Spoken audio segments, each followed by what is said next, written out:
Good evening and welcome to Americans for the Arts' 35th Annual Nancy Hanks Lecture on Arts and Public Policy. Please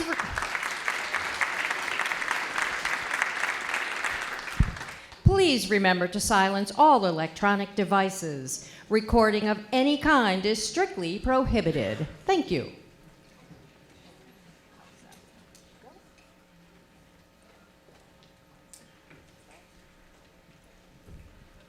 Please welcome to the stage, Nolan Bivens.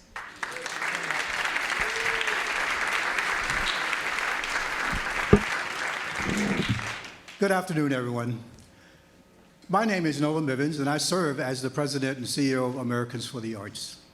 Welcome to our 35th anniversary of the Nancy Hanks Lecture on Arts and Public Policy here at the John F. Kennedy Center for the Performing Arts, where we also stand on the traditional lands of the Nacotchtank and Piscataway people.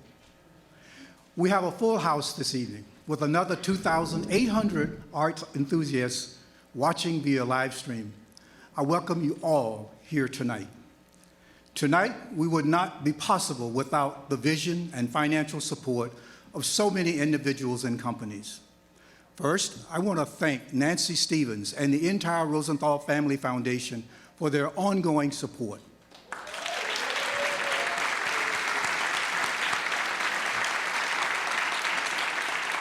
I also want to thank Amazon for their support. In fact, it is Amazon MGM Studios that produced the highly acclaimed film American Fiction, starring tonight's lecturer, Jeffrey Wright. I want to congratulate your film for winning the Oscar Sunday night for Cord Jefferson's Best Adapted Screenplay Award.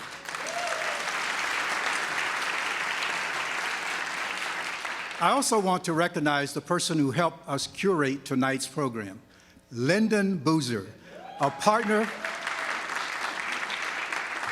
at Capitol Council and a board member of our Americans for the Arts Action Fund. Thank you, Lyndon. Your vision and your commitment to working on this project with our longtime staff producer of this lecture series, Nina Oslu-Tuselli, has been monumental. Thank you so much. Tonight, we will be honoring Congressman James Clyburn of South Carolina with the Americans for the Arts and United States Conference of Mayors 2024 Congressional Arts Leadership Award. We are so honored that House Democrat leader Hakeem Jeffries of New York will be introducing Mr. Clyburn. And in the audience, we are so pleased to have several more members of Congress with us tonight, including Senator Michael Bennet of Colorado, who happened to go to high school with Jeffrey Wright at St. Albans, Senator Peter Welch of Vermont, Congressman Sanford Bishop of Georgia, Congresswoman Suzanne Bonamici of Oregon, Congresswoman Yadira Carvalho of Colorado, Congresswoman Debbie Dingell of Michigan, Congresswoman Valerie Foushee of North Carolina, some country I know a little bit about, and Congressman Maxwell Frost of Florida, Congressman Greg Landsman of Ohio, Congressman Ted Lieu of California, Congressman Shelley Pingree of Maine, and Congressman Mark Takano of California. On behalf of the Americans for the Arts Board of Directors, our longtime partners in the Conference of Mayors, and thousands of art advocates across the country, we want to make sure we thank you and show that we're really grateful for all these distinguished guests and each one of you here and online for both your time and your strong interest in policy of the arts in America. You may also see some of us again tomorrow on Capitol Hill. We brought some of your constituents representing local arts state agencies and local arts organizations around the country for a fly-in with our board members to advocate for the arts. You see, we ground our work in equitable arts advocacy, which arts advocates across the country assist us in. Yesterday, the President released his fiscal year 2025 budget to Congress and requested an increase in funding for the National Endowment for the Arts to $210.1 million. We will be advocating for this amount, but with a vision to really index federal funding for the arts and humanities to $1 each per American, which is right now only 62 cents today. With that said, I'd like to share a very short video about our equitable advocacy work.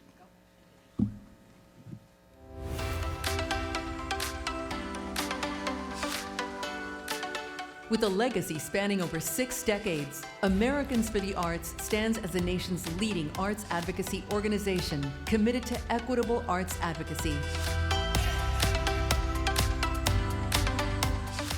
We engage congressional decision makers by advocating for greater resources for the arts. We train local arts advocates nationwide to help them mobilize equitable arts funding for their communities. We are one of the nation's top arts researchers. The data we gather through our national research programs helps thousands of local arts agencies, legislators, communities, artists, arts educators, and more make their case for support of the arts and culture. We create space for arts advocates to connect, engage, and flourish. We raise awareness and educate. Our message inspires and galvanizes a national movement of arts advocates. Join us in making the arts accessible to everyone and making creativity an endless source to shape a brighter future for our country. Americans for the Arts, equitable arts advocacy in action.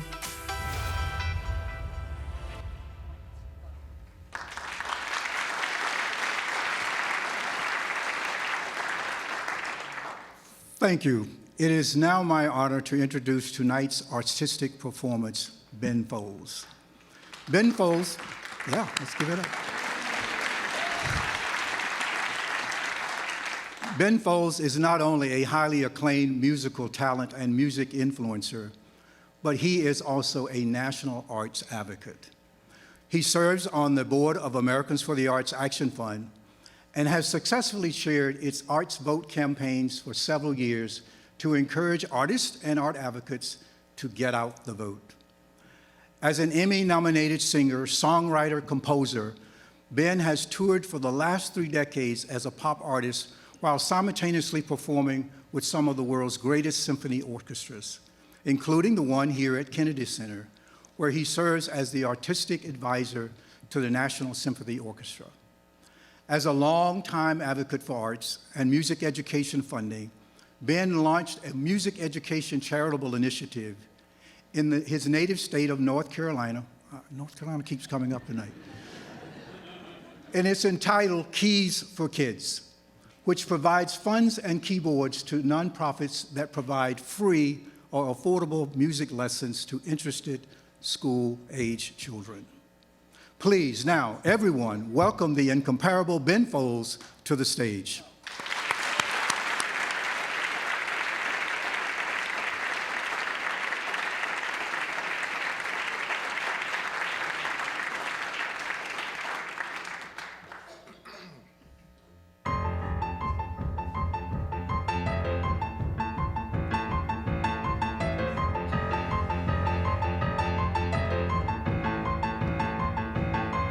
What is this? It doesn't make much sense. They sing it like a pop song. You're capable of anything, and I'm sure they meant you could be president, or you could just forgive me.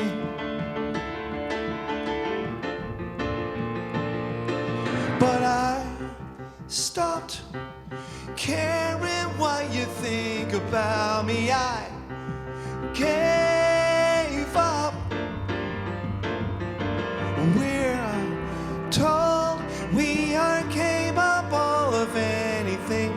You don't seem to think that you are.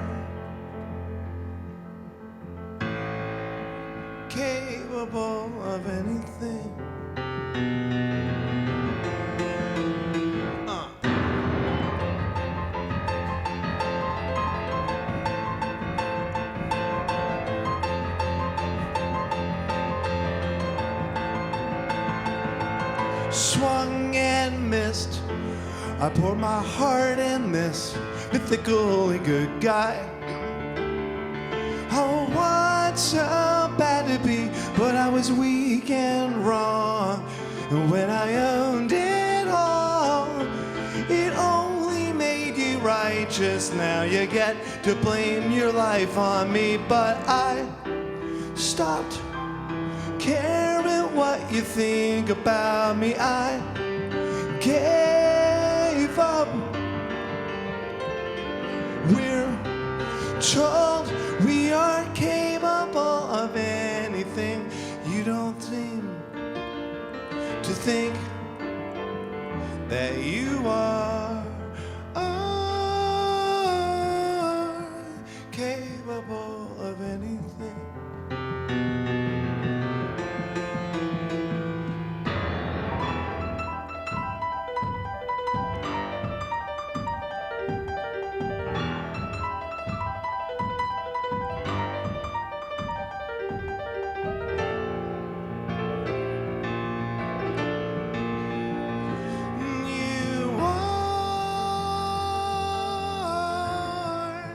Capable of anything, but you don't seem to think that you could fly so low or sink so high that you could ever love again or even try, that you could steal or cheat or kill or lie, but you might.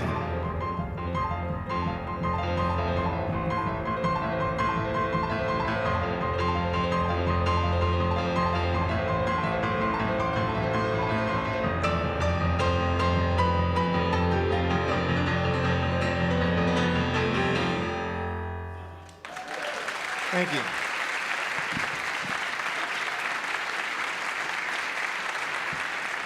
Thanks, y'all. I wouldn't be here and so organized about my efforts over the last decade and some time without Americans for the Arts. Probably be lost without them. Thank you, Americans for the Arts, for always putting this stuff together. And also, thank to everyone who advocates for the arts. I've done it for a while, and I was trying to think of some way to be useful here besides just pounding on the piano. And it occurred to me that one of the things that helped me when I went to bat for the arts was remembering that it's not always going to bat specifically for the arts, but sometimes for actually putting the arts to work. So we're artistic beings. This is what we do. We're expressive in that way, and it's a really, really important form of communication that if not valued from the time you're really small, you lose that tool, sort of the tool of, ambiguous specificity that only poetry and art can do. When you can bring one sentence in or one photo, for instance, if you had someone, let's say, go out in the field and report on Yosemite and Yellowstone Park, that you could write a lot about that and bore everyone to tears. Or you could be Ansel Adams and walk in with a couple photographs and save the whole thing. It's real important. And even the idea that art is in itself communication. And I think a lot of times when people ask me why I advocate for it so much, why it's such a big deal to me, is I feel that I'm doing this is planting seeds so that the next generation that grows up can do what people do best, which is actually express properly and communicate. And you can imagine how much better things would be with less misunderstanding. And sometimes art is the only tool for it. I mean, sometimes it's good to have like a manual on fixing a Range Rover, and it's all kind of spelled out for you like that, and it bores you to tears. But sometimes the kind of tool we need is actually art. So the idea that we're advocating so that people can just kind of do art for the hell of it is part of being human, but also it helped me as I went to advocate to realize what it accomplishes, like what the NEA accomplishes in rural communities. Like I do a lot of touring, and I've seen entire downtowns of really small places go from nothing to really something, and it's NEA money. So it's also something that's I don't know, that was helpful for me to have those realizations as I went out and banged on doors and insisted that the arts were important, that does speak to some people. So hopefully that's of use. I'll play another song, that'll get out of your way.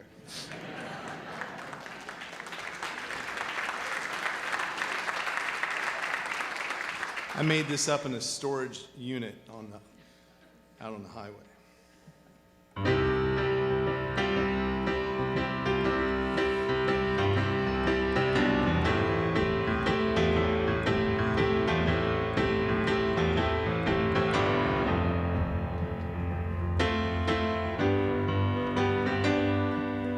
I could not see the haze back in the day when we lived inside of it.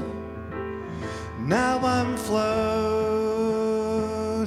away, and I'm haunting the halls night and day, out in some storage space out on the highway. 15 years tossed in boxes, chocked with old bills and phones, pictures and trash of the dramas and memories attached. Now I'm wondering what matters most.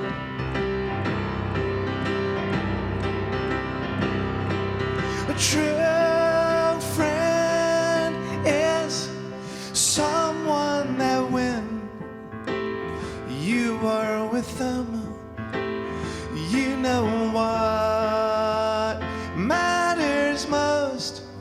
Oh, but that door slams so tight with you and our time trapped behind it. Now you're floating away, but in these days of overwhelming change, I just want to know what I want, because I only seem to know what I don't. With so little time, what matters most? Tell me what matters most?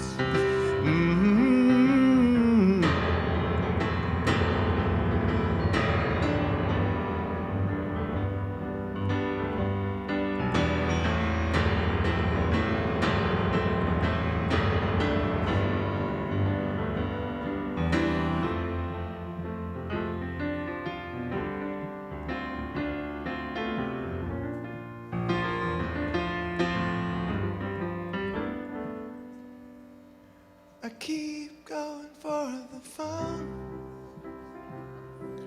to send you a note with the news.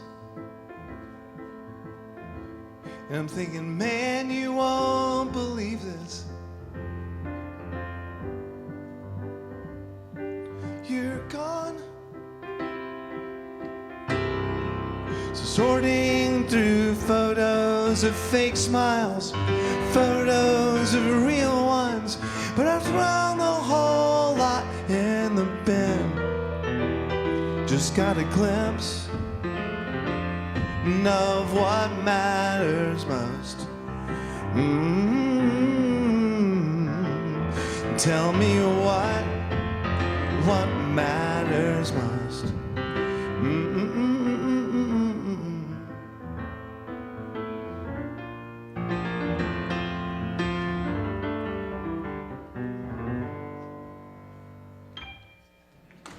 Thanks a lot. Enjoy the evening, and thanks for what you do.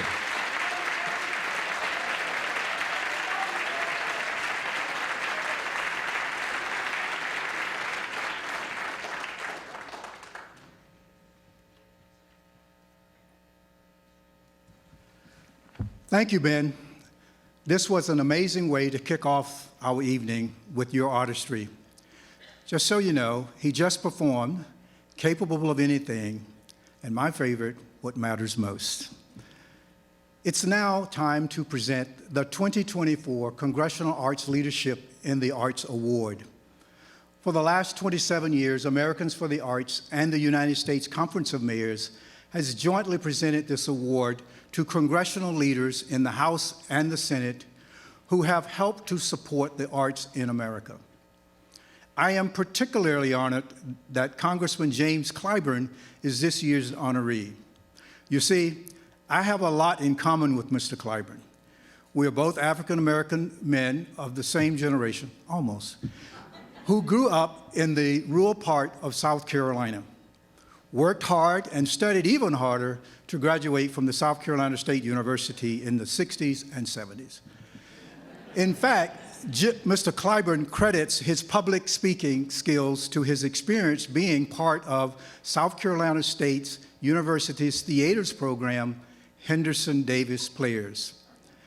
Mr. Clyburn is also a thoughtful historian who recently wrote the book, The First Eight, which documents the first 8 black congressmen who represented South Carolina following the end of the Civil War.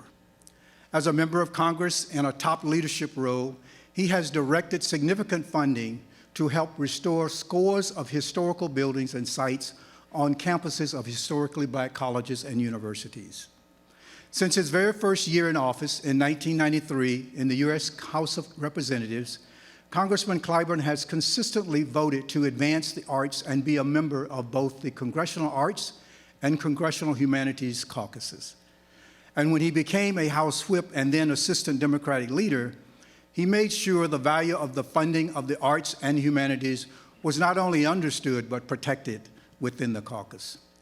He is an incredibly intelligent, politically strategic, and compassionately kind person. And now, to present the Americans for the Arts and United States Conference of Mayors 2024 Congressional Arts Leadership Award, and make some special remarks at the founder of the Congressional Hip Hop Caucus and the unanimous elected House Democratic leader of the United States House of Representatives, Congressman Hakeem Jeffries.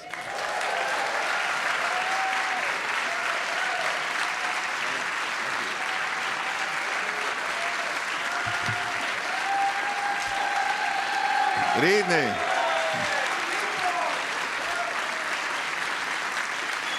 Good evening, good evening. What a great honor to be here. First, let me thank Nolan for your very generous and kind words of introduction and for your incredible leadership and your work in enhancing the arts, for your service to our nation and all of the contributions that you have made to healing our veterans. Let me also thank each and every one of you who are here, and of course to the Americans for the Arts for the work that you do to lift up people within the arts in the broadest and most inclusive possible way. It's also a great honor and a privilege to be here with one of the country's best actors, Jeffrey Wright.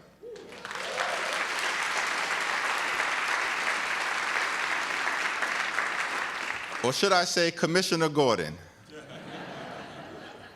the loneliest monk, or Stag Ali.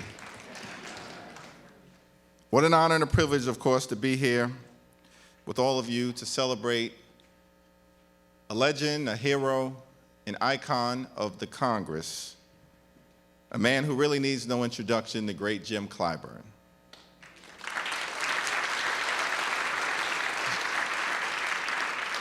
Jim Clyburn is a son of the South, a preacher's kid, raised in a parsonage, an HBCU graduate, a former public school teacher, mentor to many, and an enlightened historian. Jim Clyburn is a civil rights champion who put his body on the line to lift up the principle of liberty and justice for all and equal protection under the law. Broke barriers as an advisor in the South Carolina State House and went on to serve as the state's Human Affairs Commissioner. Of course, Jim Clyburn took it to another level when he became the first black congressman from South Carolina upon his election in 1992 since Reconstruction, rose to serve on the powerful House Appropriations Committee, became the chair of the Congressional Black Caucus, and then went on to become the House Majority Whip, serving a total of 8 years in that capacity. And how can we forget that in 2000, Jim Clyburn, with that powerful endorsement, helped save American democracy. Save American democracy.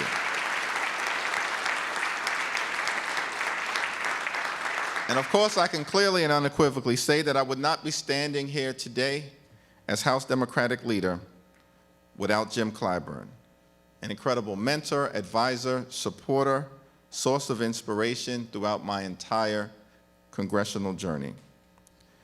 During his time in Congress as House Majority Whip, Jim played a major role in every significant legislative accomplishment that occurred, including the Affordable Care Act, American Rescue Plan, Infrastructure Investment and Jobs Act, and of course the bipartisan Safer Communities Act. He led efforts to substantially fund the arts and the humanities, as well as our nation's historically black colleges and universities. And finally, of course, no one has worked harder in Congress to preserve African American culture, history, and art like the Honorable Jim Clyburn. We are particularly grateful for his work to bring to life the International African American History Museum down in Charleston, South Carolina, and the National Museum of American History and Culture right here on our nation's mall, that will forever stand as a testament to the resilience of our ancestors and the African American journey in every field of human endeavor, including the arts. We are also grateful for the work that Jim has done to maintain the Gullah Geechee language and rich culture.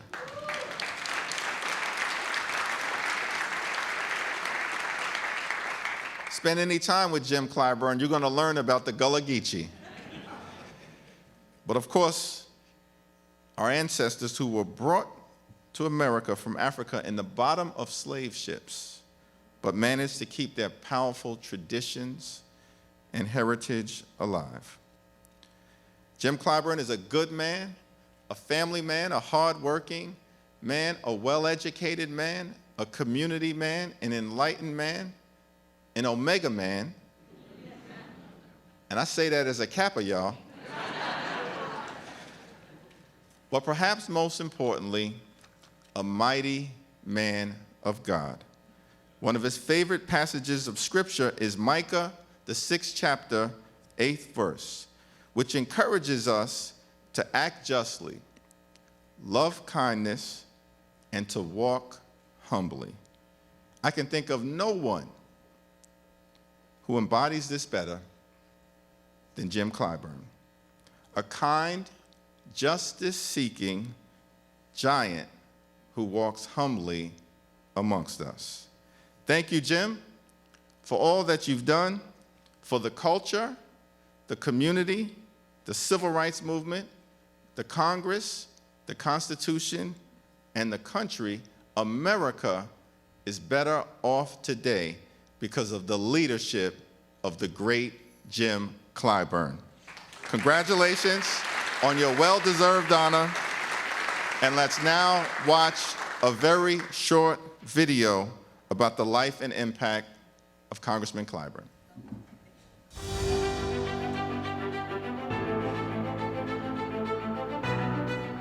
From his humble beginnings in Sumter, South Carolina, as the eldest son of an activist, fundamentalist minister, and an independent, civic-minded beautician, to Washington, D.C. and the U.S. government, James C. Clyburn embodies the ideas of family, faith, and public service. He began his professional career as a public school teacher in Charleston, South Carolina, later serving as an employment counselor and director of youth and community development programs.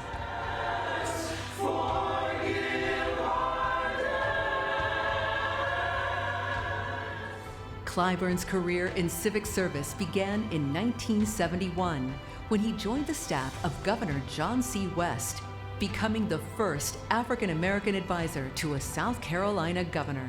He retired from state governor to run for Congress in 1992. Since being elected to Congress in 1993, Congressman Clyburn has represented the 6th Congressional District in his home state in leadership roles as chairman of the Congressional Black Caucus, chair of the House Democratic Caucus, and the first African American to serve multiple terms in the roles of Assistant Democratic Leader and Majority Whip.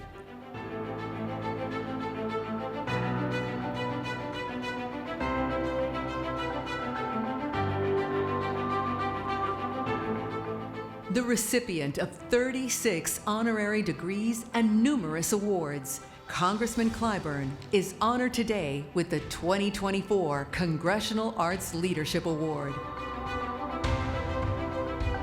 Presented jointly by Americans for the Arts and the United States Conference of Mayors.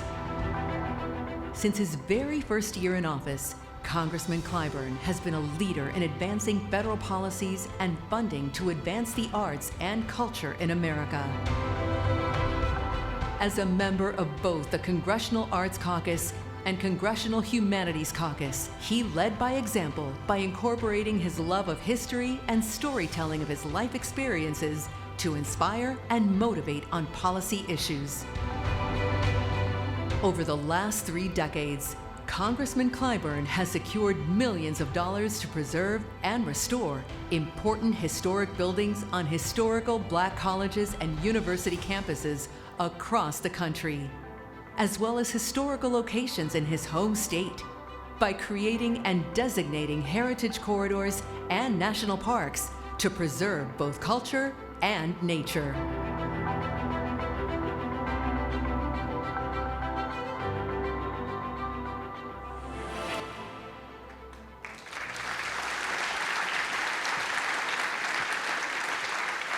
Please join me in welcoming to the stage the 2024 Congressional Arts Leadership Awardee, the Honorable James Clyburn.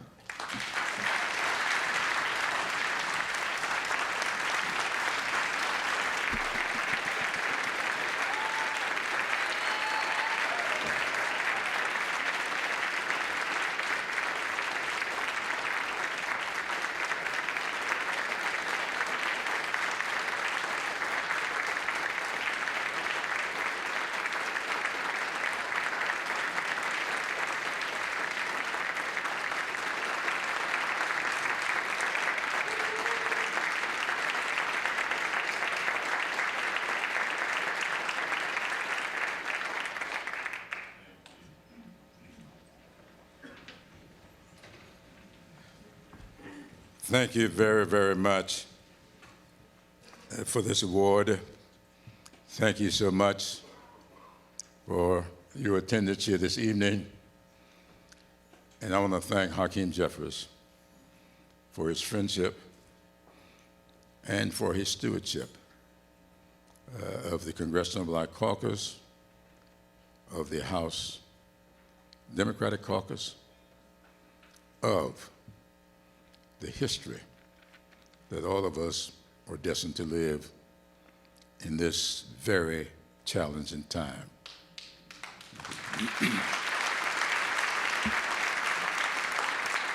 I really love Hakeem. I think about him often, more often than I talk to him. Sometimes I want to call him and just tell him, right on. I really, really appreciate him. I appreciate this evening for several other reasons. 2 of my 3 daughters are here.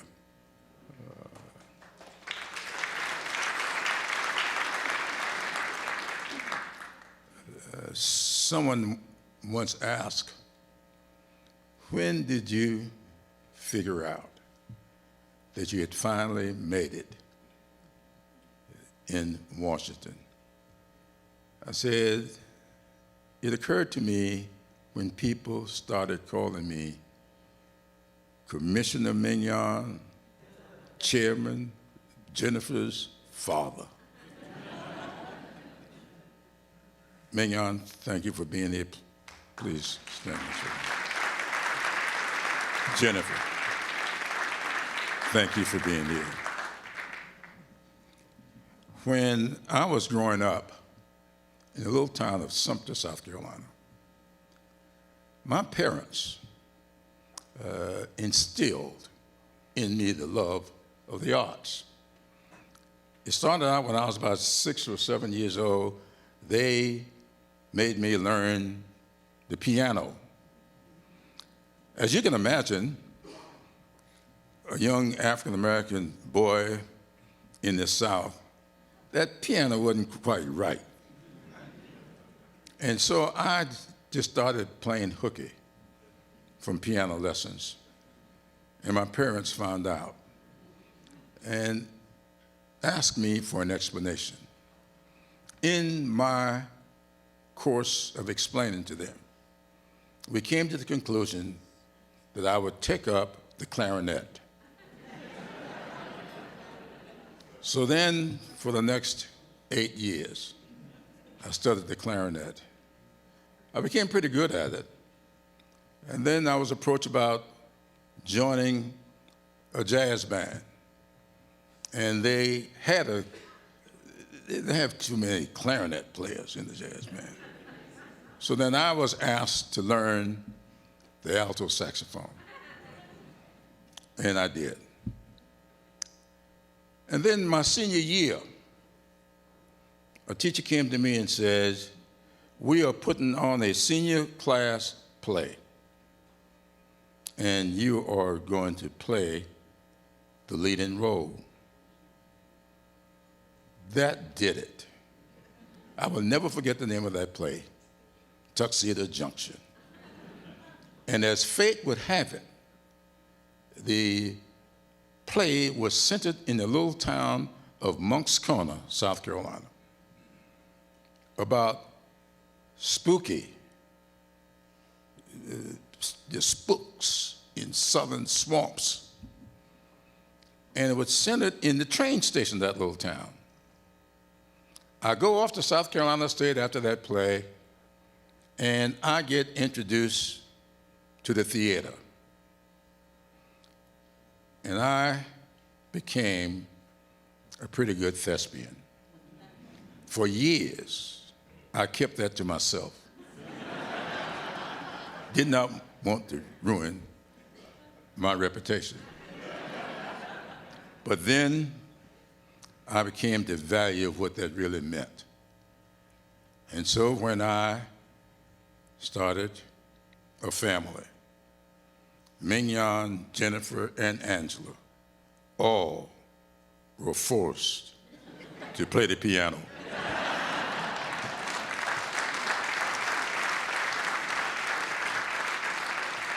And just like their dad, they didn't particularly like the piano, and we had discussions. So all three of them transferred over to the violin and became very, very proficient. All three of them went to ballet. I wish I had $1 for every minute I sat outside of that ballet theater waiting on them. But we just grew up in it, and my late wife was from that little town of Moncks Corner. What do you think about fate?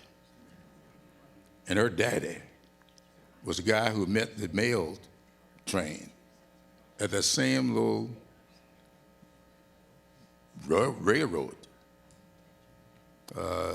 office that play was set in. So Emily was a great student of the arts. But Emily was gullible. And so invariably, the two of us would be sitting at the breakfast table, and enjoying a conversation, the phone would ring, I would answer the phone, it would be her mother. And I would say to Emily, it's your mother. She would walk to the phone and she would lapse into some language that I could not understand. So I decided to learn Gullah because I wanted to know what they were talking about. And so I did. And unbeknownst to me, as I said to General Bivens earlier, unbeknownst to me, that Gullah became a recognized language back in the 1930s on the campus of South Carolina State by Dr. Lorenzo Dow Turner. It brought it all full circle. And so I've been steeped in the arts because I love historic buildings. I convinced Maxine Waters, when she was chair of the caucus, to ask for a study of every campus, on HBCU campus in the country, and they came back with the results of that study. That study led to us rehabilitating buildings on the campuses of historically black colleges and universities, and I'm so proud of that work.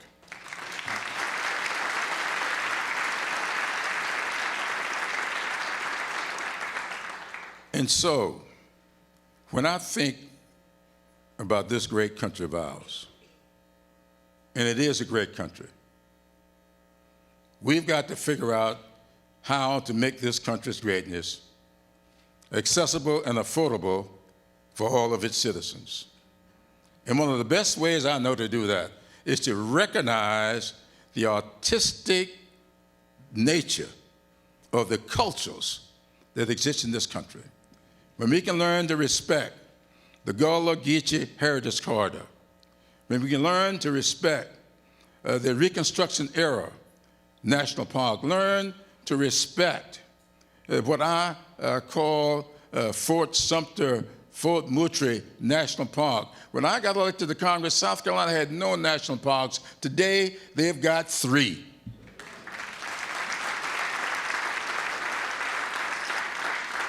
They had no national heritage corridors, no heritage corridors at all. And today, we have 3. Why? Because I've said to my fellow colleagues that if we really want to get to know who our, let's just say, our colleagues are, get to know a bit about their culture, a little bit about the communities that they grew up in. It is the best way I know to really get to know who people are. I want to thank you for being here this evening. I want to thank this organization for this recognition. And I want to close with this. When I was studying history on the campus of South Carolina State, I studied a gentleman named Alexis de Tocqueville. De Tocqueville, in his 2-volume work called Democracy in America, wrote that America's greatness is not that it is more enlightened than any other nation, but rather because she has always been able to repair her faults. I want you to think about that. We have faults. We are not a perfect union. But we must identify those faults and repair them. I know that Tocqueville wrote that because I read that 2-volume work. But de Tocqueville gets credit for something else that I cannot find that he has ever said or wrote, and it is this. It is said that de Tocqueville decided that there was something magical about this country when he came to visit from France, and came to the conclusion, after visiting our college campuses and not finding that magic, visiting our historic, our political, and our governmental entities, our legislatures, the House, the Congress, and he couldn't find their magic, and he came to the conclusion that it was not until he went into our places of worship, our churches, our synagogues, our temples, our mosques, when he really found the magic that made this country what it is. And he came to the conclusion that America is great because its people are good. And if the people of America ever cease to be good, America will cease to be great. Let's not lose our goodness. Thank you.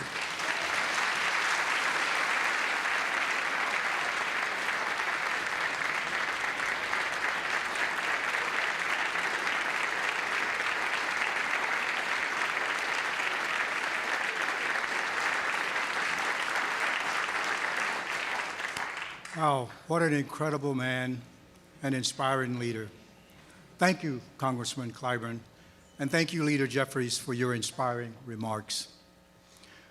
We now turn to the Nancy Hanks Lecture itself.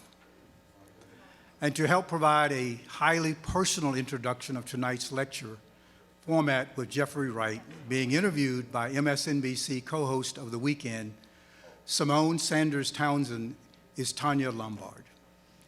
Tanya is actually Jeffrey's close childhood friend. Their mothers, each named Barbara, were best friends, and Tanya and Jeffrey grew up like brother and sister. Each of them became highly successful in very different careers, but sharing a passion for activism. Tanya Lombard serves as the Vice President of Global Public and Government Affairs at AT&T. She is a female powerhouse in the corporate world, exemplifying a paragon of leadership in government relations, public policy, and corporate social responsibility. She has also served as Special Assistant to President Bill Clinton and Director of Political Affairs in the White House. She is the vanguard of executives who not only envisions but enacts a more inclusive and sustainable future. Please, now, help me welcome Tanya Lombard to the stage.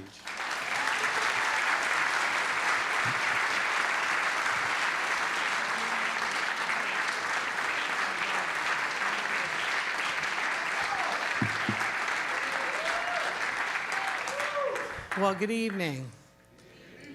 Many thanks, Nolan, for those kind remarks. Good evening, and congratulations to our beloved Congressman Clyburn on his award tonight. And I want to thank Leader Jeffries, who was here, and for his esteemed leadership. It's an honor and a privilege to stand before all of you today. You know, this is a special moment. Symone was like a mentee to me, and Jeffrey has been a family friend for a very long time. So when I think about this moment, I have to thank the Lyndon Boozer, who was the creator of melding these two worlds months before we knew Jeffrey was in the running for an Oscar. And in my book, he won as soon as he got the nomination.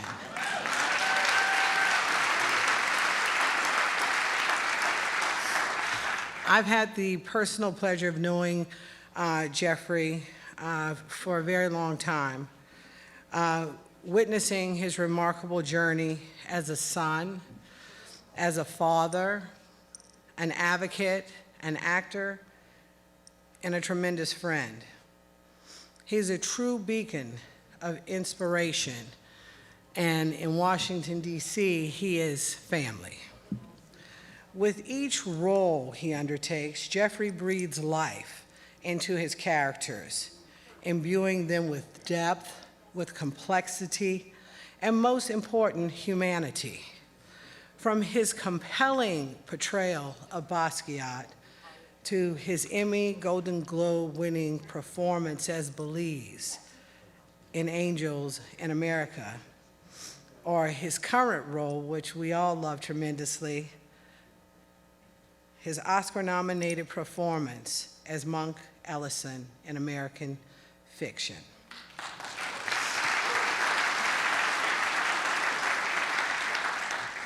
Jeffrey's talent is uniquely his own, captivating audiences around the globe and leaving an indelible mark on the landscape and the fabric of culture in America.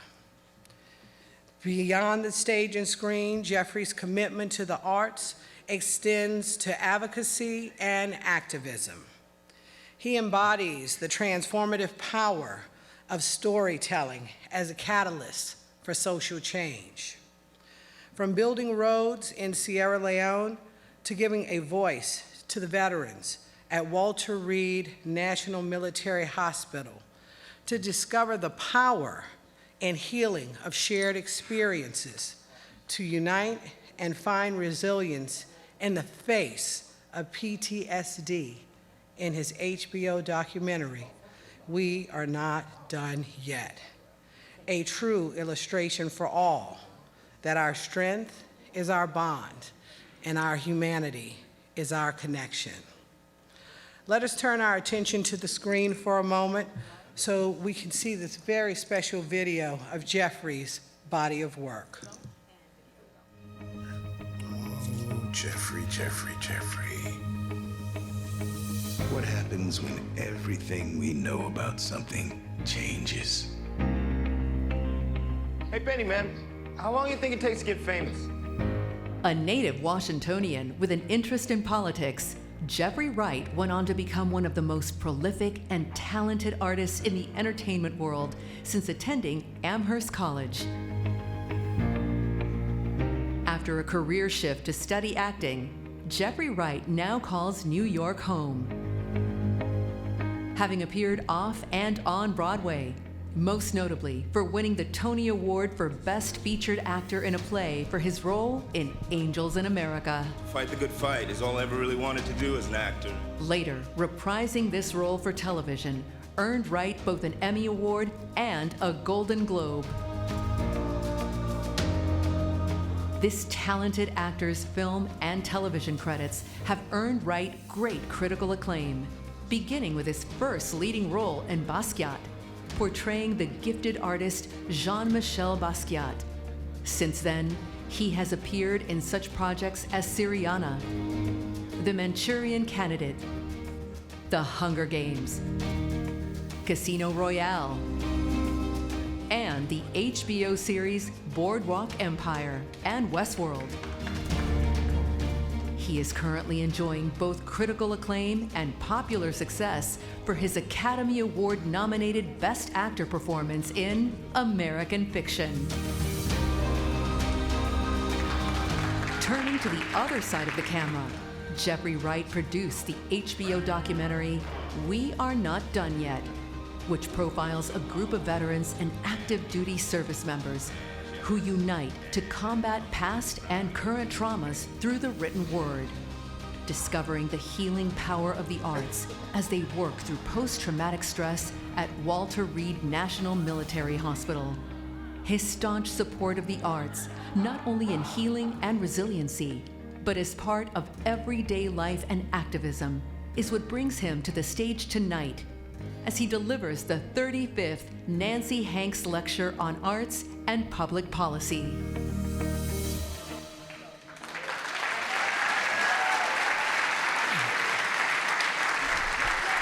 Okay, ladies and gentlemen, please stand and join me in welcoming to the stage our special guest, DC's own Ward 7 native son, the incomparable Jeffrey Charles Wright.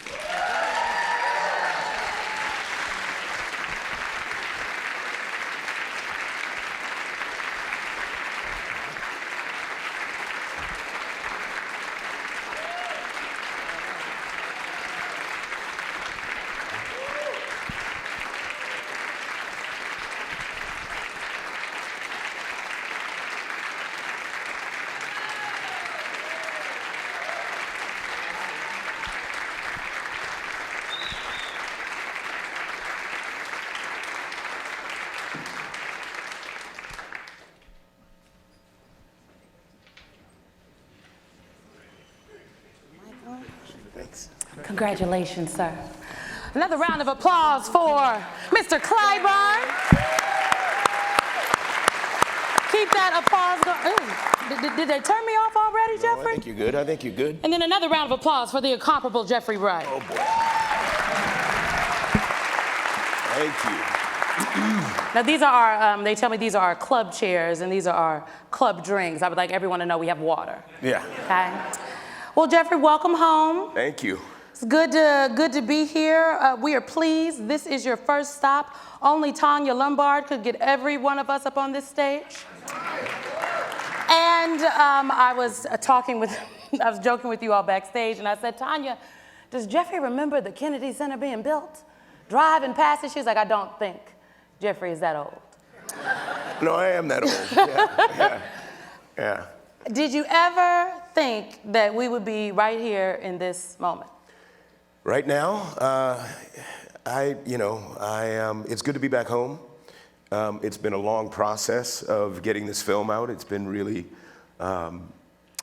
gratifying, and of course, the process of putting it in front of the Academy for consideration has been a long one. So this is me collapsing over the finish line.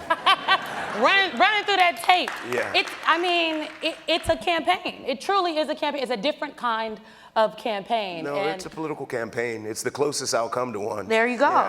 Yeah, closest I think I want to come to one. But it's retail politics. It really is. It's just, the problem is that too often you can find yourself talking about yourself as opposed to talking about issues, which I think is a little bit better for the brain. But at the same time, our film is one that we think is relevant to the national conversation now. And so it's been great to have an opportunity to promote the film and discuss the issues that the film centers on, as well as get it in front of voters and the like for consideration. Everything ultimately is in service of the story, and we're a small film as well. So to have received the level of recognition that we did is really wonderful. It's great for the cause. For the cause, and we can clap for that. I like a number of quotes from Nina Symone, but she said famously that it is an artist's duty to reflect the times. And I have thought a lot about that over the last couple of years. And I feel like with not just this film, but your entire career, you have embodied that it is an artist's duty to reflect the times. Like, do you feel that way? Do you accept that? The heftness that I just threw over there on your side of the chair? Well, it's not such a stretch. I think that what interests me are stories, yes, that are relevant to the day, whether they be socially relevant, politically relevant. I grew up in this town, It's politics. You're just injected with it at birth here. It's just the natural order of things, and so what I've been fortunate to find in my career is the ability to kind of meld these two kind of primary interests, which are in things political and relevant, and also in storytelling. And I was spoiled early on in my career with Angels in America. It kind of spoiled me to the idea that was possible, and actually that what we do as storytellers is important, not only in terms of connecting to audiences, but also in the case of Angels in America, very specifically in helping to drive the discourse ultimately toward legislative progress.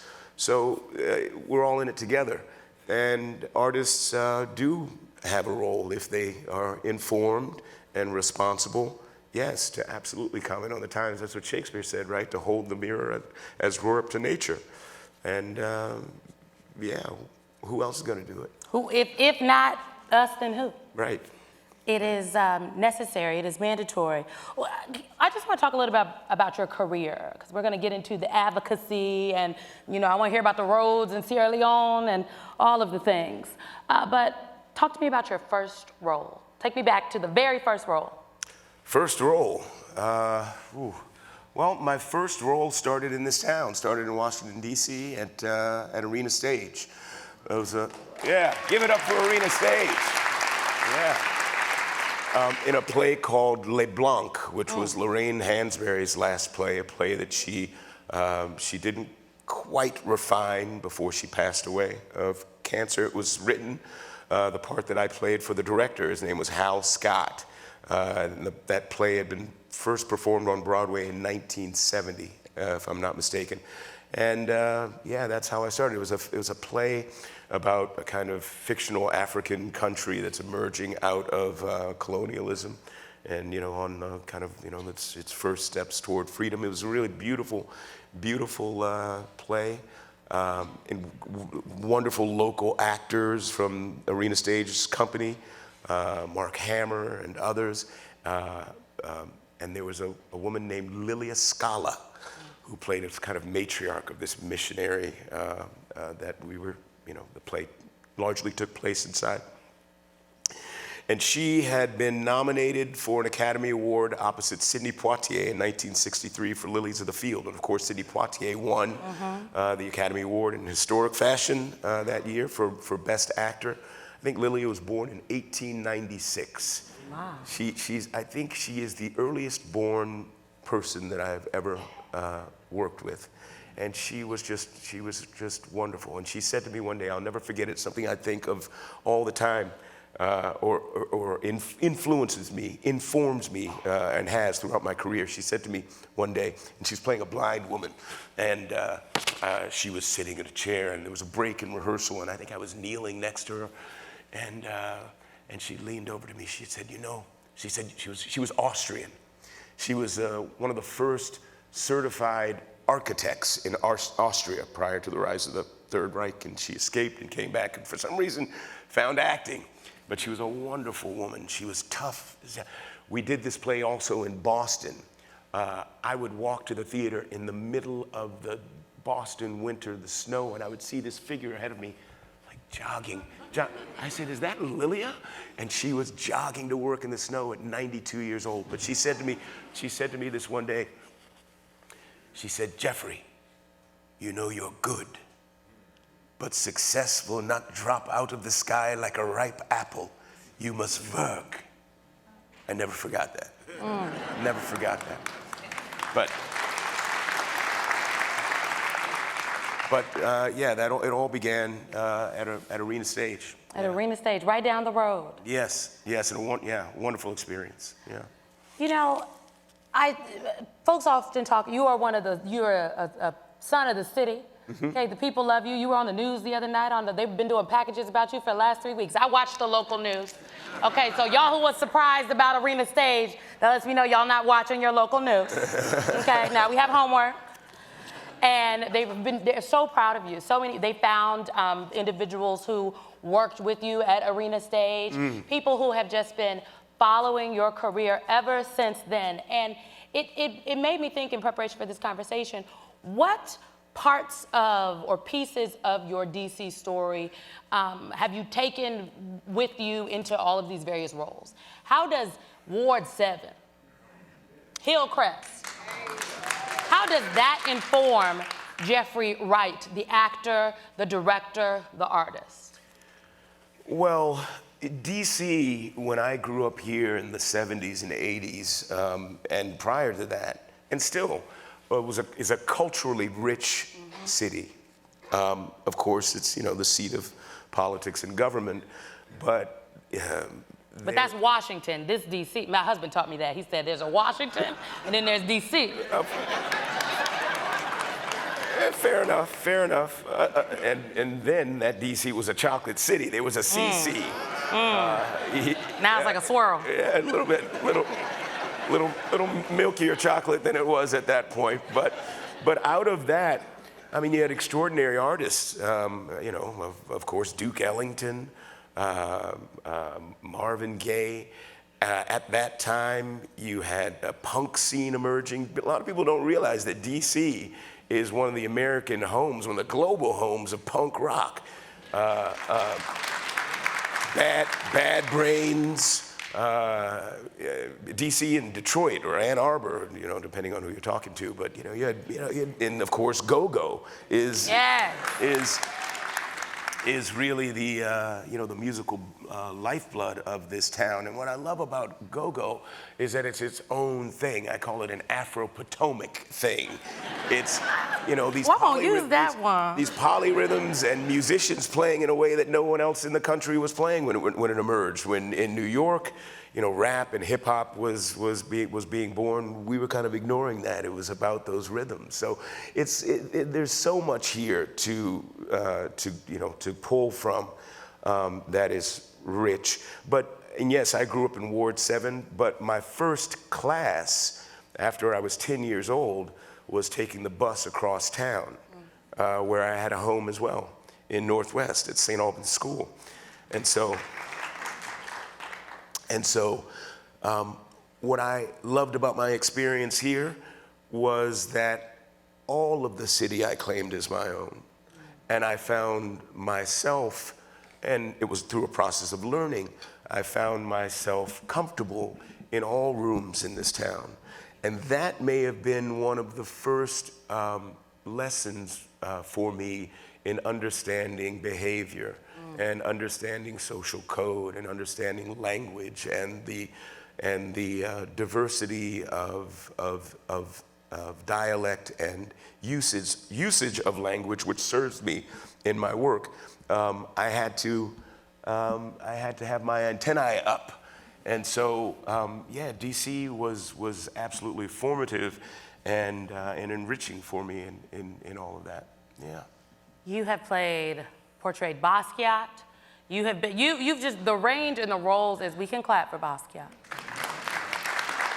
The range in the roles is insane. I have to know, what has been your favorite character to portray?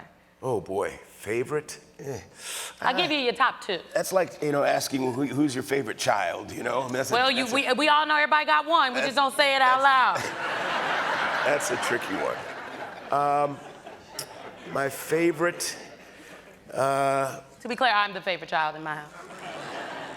Well, I would have to say, I'll say this, simply because it's the most underappreciated. There was a film that I did called Ride with the Devil that Ang Lee directed about the Kansas-Missouri border war, kind of this fringe theater of the Civil War. And I played a freedman, or actually he was in the process of freeing himself, but he was fighting on the side of the Confederacy. He was fighting with irregulars out on this border war. And a lot of these guys out there went on to become famous outlaws of the American West. But the film, for me, was about a man, or my part in it, which was significant, about a man who was not waiting to be emancipated, but was on the journey of emancipating himself. But that was kind of a too complicated message, apparently, for the studio that had produced the film. And so there had been one set of executives there when the film was greenlit. There was another set when the film was released, and they were kind of a little bit timid about this story. And so they didn't back it. They pulled it from the theaters. They took my image off the poster because they thought that might, you know, complicate the tastes, I guess, of the, you know, the teenager in Iowa or whoever they felt was their target audience. But it's a beautiful film, and it's a complex film. It's the last film of the 20th century about the Civil War, and because it was so underappreciated, I'll choose that. The character's name was Daniel Holt, based on a guy, oh man, his name will escape me now, but he was a scout for Quantrill who raided Lawrence, Kansas. But there were many of these guys who found themselves kind of lost in that war and you know, fighting for their own survival. So it was based on that. A lot of people have talked about this experience of having been nominated for an Academy Award, and it's been wonderful. And you know, as you suggested earlier, it's been a little bit like an extended episode of This Is Your Life. I've had people from my past who have expressed appreciation for what I've done, people whom I've admired in my line of work, who has been really wonderful. It's been a lot, but it's been wonderful. But they're surprised that this is the first time that I've been nominated. Well, these nominations aren't solely about the quality of work. It's never solely about the quality of work. This is true, you know, and if I had to rely on that type of recognition in order to think my work good, I'd be in big trouble, because this was the first time that I've ever had the level of support in terms of resources, energy, and intention from a studio. With this film, Ride with the Devil, there was early buzz about my performance. The studio thought nothing of it. Likewise with Basquiat, the studio thought nothing of it. What I've experienced in this film from Amazon, MGM, Orion, they have been extraordinary, and they have recognized the potential of our film, the potential of our work, the potential of the collaboration between myself and Cord Jefferson, who wrote and directed it, who won the Oscar for Adapted Screenplay. They recognized the potential very early on, and they were willing to invest in it because they saw our value, and that made all the difference. And I'll say one more thing. At Orion Pictures, there's a woman named Alana Mayo, who is maybe the only black woman in Hollywood who can greenlight such a picture. And they came in Orion, which is a subsidiary of Amazon MGM, came on very early in the process, weeks into production even, and committed to our film. She had the vision to see what was possible. Now, I'm not saying that she was able to do that because she was a black woman, but it didn't hurt. And so that's how a story like this one has found its audience and has found the level of kind of disproportionate recognition that we've enjoyed. I mean, there is something, we talk about the arts and the ability for arts to bridge the gap and tackle pivotal and sometimes controversial issues. But there is something to be said, I think. I mean, the movie American Fiction literally kind of details what you are detailing here about how the movie even came to be. It is literally about having someone on the decision-making side believing that as I like to say, an elevated conversation can be had about this. Right now we're talking about black people. Yeah. That there are dimensions and layers, and there are many different ways to talk about us and tell our stories. And is that why you decided to get into filmmaking? Is that what brought you there, that you have seen firsthand in many various different ways how the person who is literally dictating how the story is being told, how the person who is in charge of the project, who is the person who is going and talking to the money folks, as I like to call them, how they can make a difference. Is that what drew you to filmmaking? You want to say yeah, but it's not. Well, it was much simpler, I think, in some ways. It was really when I started acting, and it was in theater or in a classroom, it was really just about finding this kind of comfort and home in the art of expressing myself.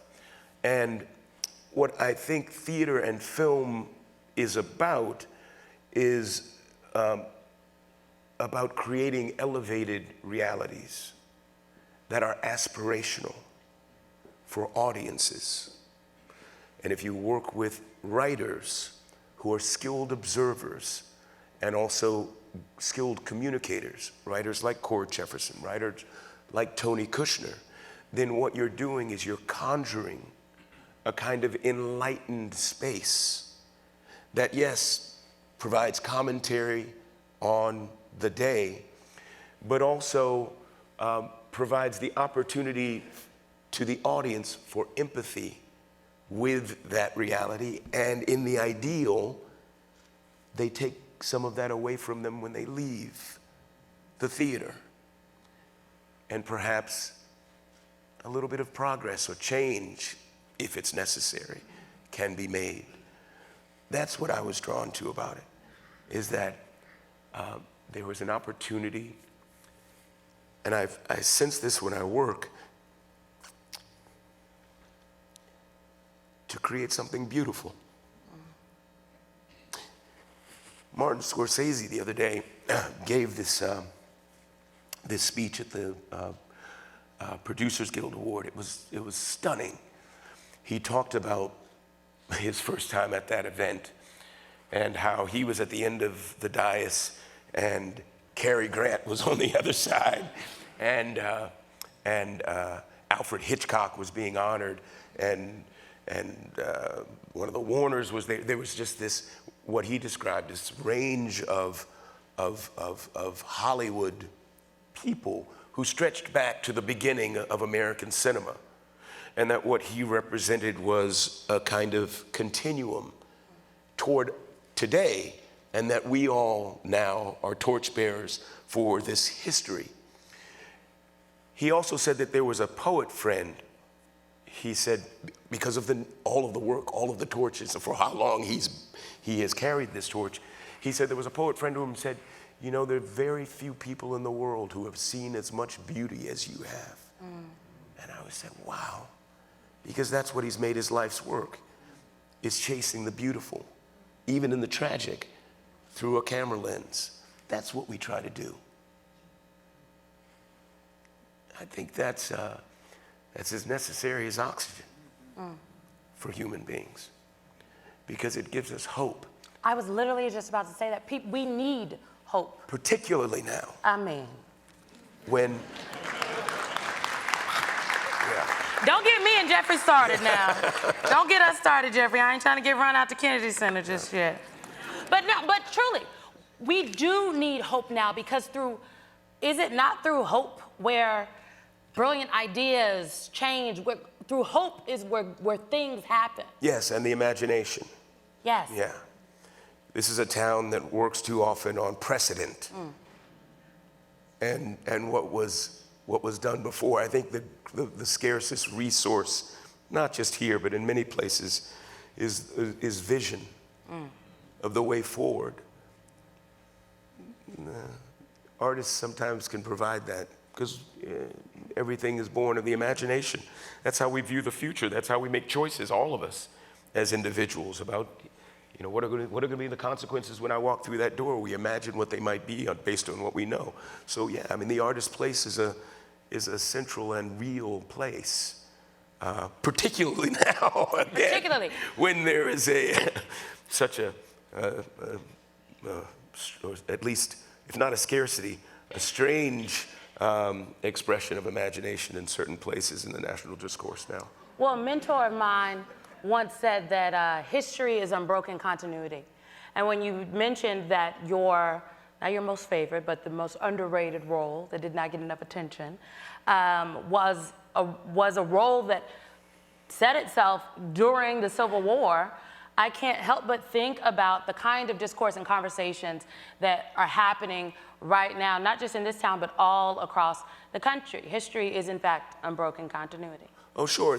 And that's, I think, why our film has captured a little place inside the national discourse, because everybody's talking about race now, or thinking about race now, thinking about race and inclusion, and a lot of people are thinking about it and talking about it because they want these discussions to go away.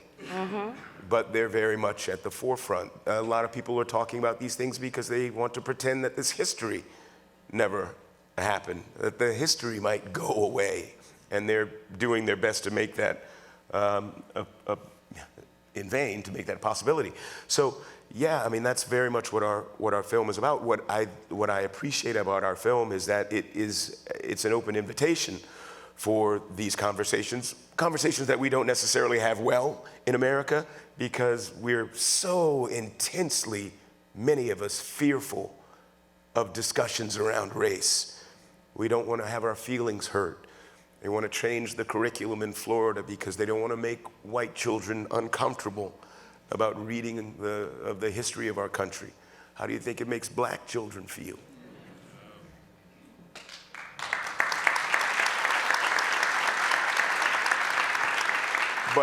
But if we're going to actually solve problems, as opposed to creating further problems, we got to come together, despite our fears, our trauma, or whatever it may be that that causes us to lack fluency in these things. We've got to come together and talk, because we can pretend that we're not one people, but we are one people.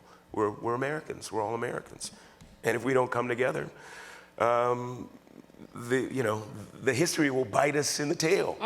Swiftly. Swiftly. Yeah. Yeah. So, can we talk about We Are Not Done Yet? Sure. Because I was like, when will it be done? And I was told it's been completed for a while.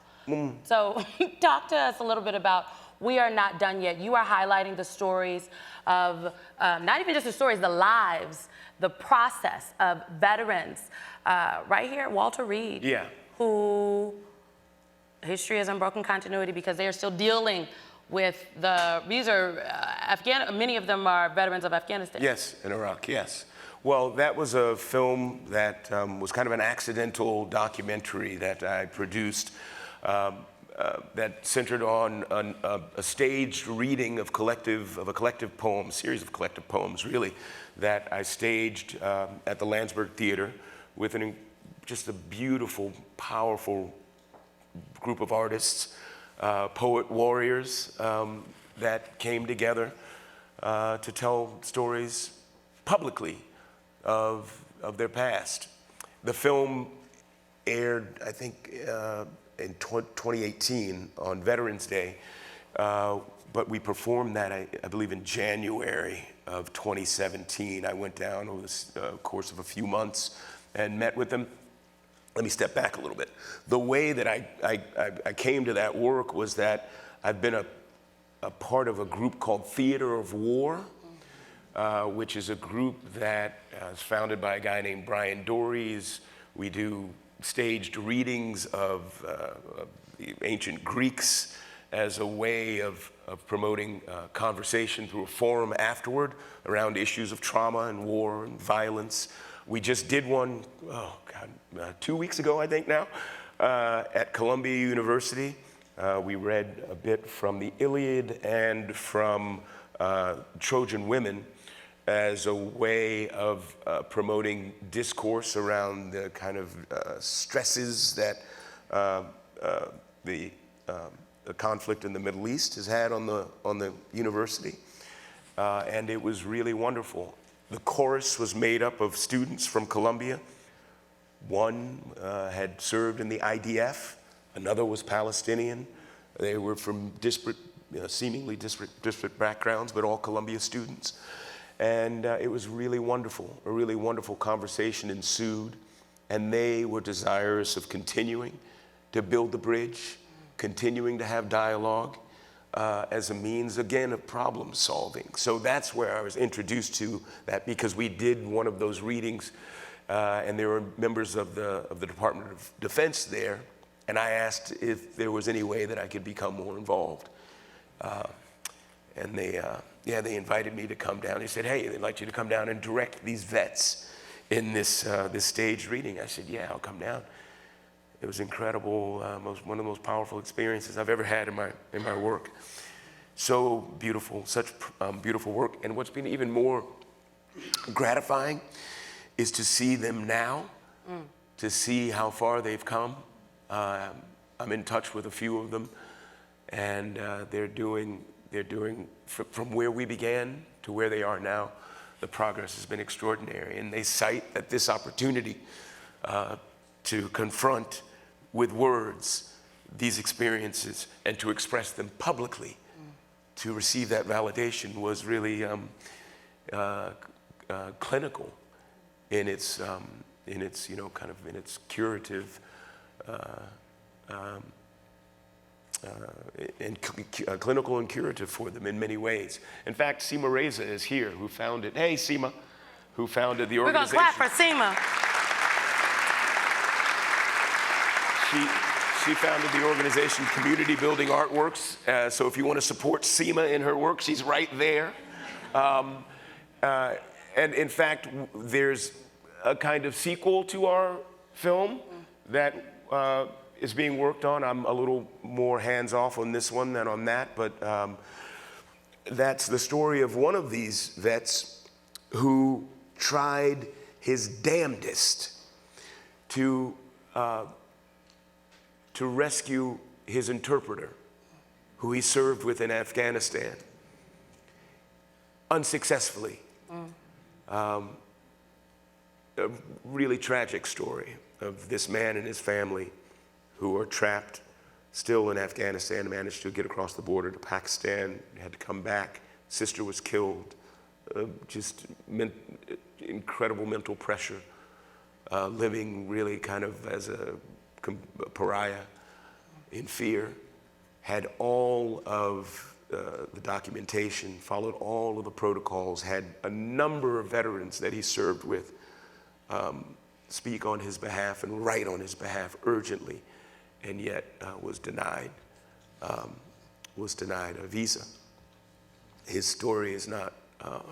It's not uncommon. It's not uncommon. So, excuse me, they want to tell this story. And so that'll be a kind of sequel to this. And I think what's unfortunate about, beyond the experience of his feeling that he has betrayed his friend, is this feeling that once again the United States government has let him down. This man and these people, these men, women who served honorably, he feels a sense of betrayal once more, and kind of another notch in the moral injury that he suffered while serving. It's really awful, and it doesn't have to be that way. Just do what you say you're going to do, and take care of people who put their lives on the line on behalf of this country.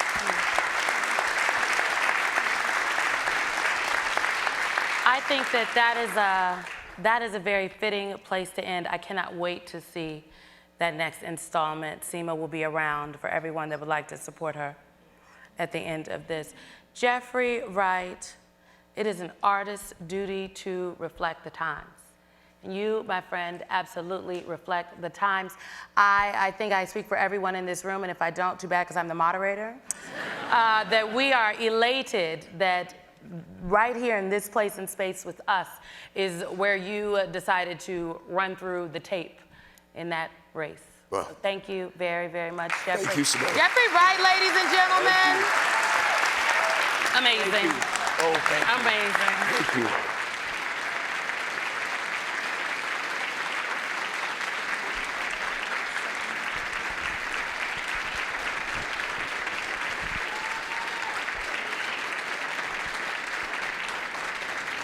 Please welcome Edgar Smith.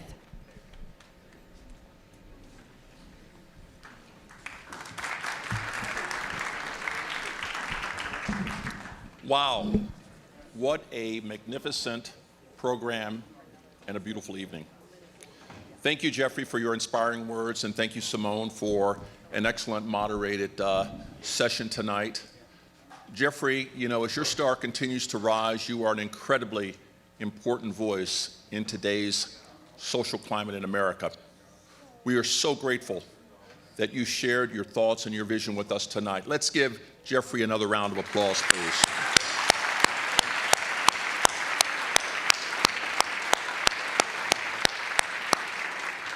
You know, good evening, good evening. As previously announced, I'm Edgar Smith. I'm the newly elected chairman of Americans for the Arts Board of Directors. And many of our board members are here tonight, and we couldn't be more proud of this evening's program. Can we give those directors a nice round of applause?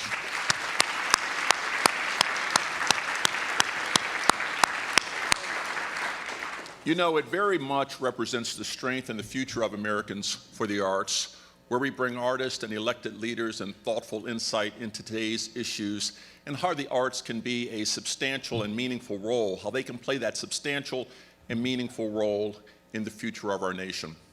I want to thank you all for being here this evening in the audience tonight, and the thousands of you that are watching on live stream.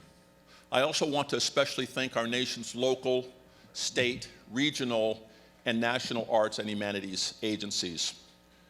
Truly, you are the backbone and the incubator of the cultural infrastructure in America. And many thanks and congratulations to Congressman Clyburn, Leader Jeffries, Ben Folds, Tanya Lombard, Symone Sanders Townsend, and the incredible, talented, and thoughtful Jeffrey Wright. Can we give them another round of applause?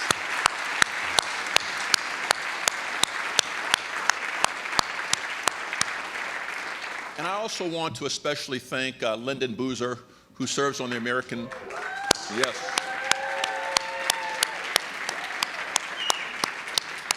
Who serves on the Americans for the Arts Action Fund Board of Directors, for helping us to really curate this evening's program to include, incredible artistic talent as well as powerful political leaders. Just fantastic.